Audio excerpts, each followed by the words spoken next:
Assalamualaikum and good evening. The development of human capital equipped with technological expertise and knowledge in science must be prioritized to ensure Sarawak continues to grow as a dynamic and advanced state. Sarawak Premier Datuk Patinggi Tan Sri Dr. Abang Abdul Rahman Zohari Tun Datuk Abang Openg said the younger generation must continue to be guided, including in mastering technology to accelerate economic growth and the state's development. If we were to become a developed nation, we have to groom our young, get them to be near to technology, and we can grow faster. Our economic growth will be faster because you don't have this, let me put re-event, you don't have to re-event because all data is there. The only thing you access data kita, maklumat kita untuk kita membangunkan negeri kita. He said this during the officiating ceremony of AI for Makers, Borneo Makers Festival 2026 at Tegas Digital Village here on Sunday. He added that Sarawak's youth must be encouraged to pursue studies in technology and science-related fields to produce human resources capable of contributing to the state's development. According to Datuk Patinggi Abang Zohari, a country's wealth does not depend solely on natural resources, as the capability of its human capital also plays an important role in determining progress. He cited Singapore as an example of a small country that has successfully become one of the wealthiest nations in Asia through the strength of its people, as well as foreign workers in mastering various economic sectors. In another development, Datuk Patinggi Abang Zohari said Sarawak is targeting to launch its own nanosatellites by 2030 to collect data related to the state's resources, thereby strengthening research capabilities and data-driven economic development. Speaking to reporters after the program, the Sarawak Premier said the initiative is currently being developed through collaboration between the Sarawak Space Agency and ICAT University, including the establishment of 2 laboratories to conduct research related to the technology. Our target, God willing, our target is 2030. We want to launch our nanosatellites sebabnya kecil, masih besar. Sebab lebih kurang tidak tu. But the important component is the chip component. And also, nya akan berkeliaran di orbit kita. Dan juga the other one important is the camera. And then the communication between bumi dengan satelit. Nya low orbit, nya sik juga tinggi. Nya just atas space. Jadi nya akan berfungsi dan mendapatkan data daripada bumi. Jadi data ya kita boleh stok, kita dapat. Dan kita boleh kaji lah what we're going to do with your data, including resource kita. He said the nanosatellite would collect data from low Earth orbit for storage and analysis, including information on Sarawak's resources, enabling the state to have greater control over its own data and reduce reliance on external parties. Jadi kita ada bahan-bahan yang boleh melonjakkan ekonomi kita. Ekonomi kita itu semua berdasarkan data.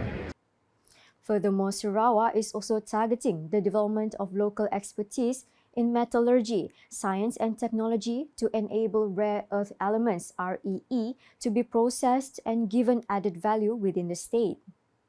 Datuk Patinggi Abang Zohari said mastery of processing technology is crucial to ensuring the potential of REE resources can be fully utilized, including the production of high-value products from these resources, while ensuring the state does not remain limited to merely producing raw materials.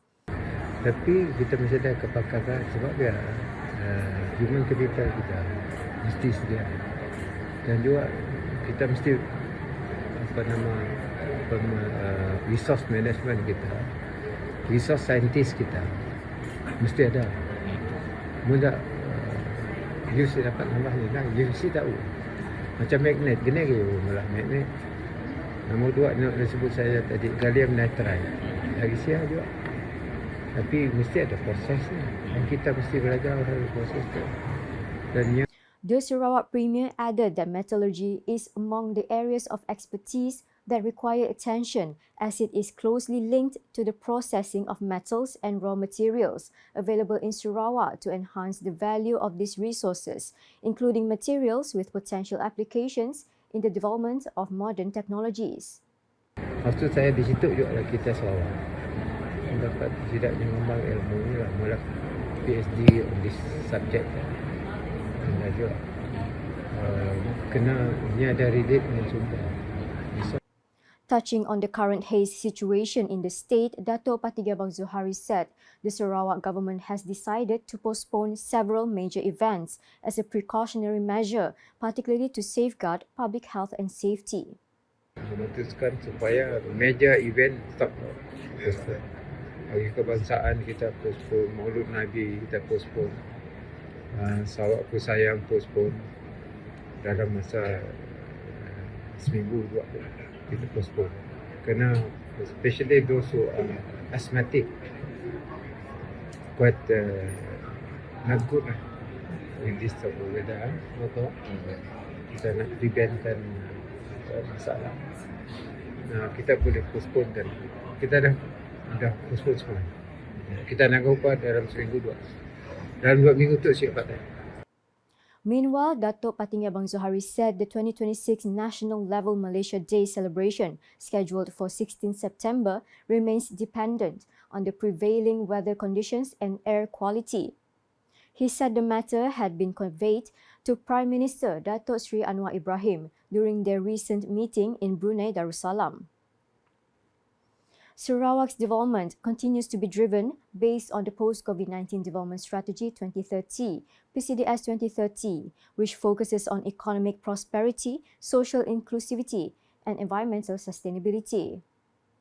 Sarawak Premier Dato' Patinggi Tan Sri Dr. Abang Abdul Rahman Zuhari dan Dato' Abang Openg said that these aspirations must be translated into tangible opportunities at the district and community levels, including empowering local residents to become entrepreneurs, workers, investors, and community leaders who drive local economic growth.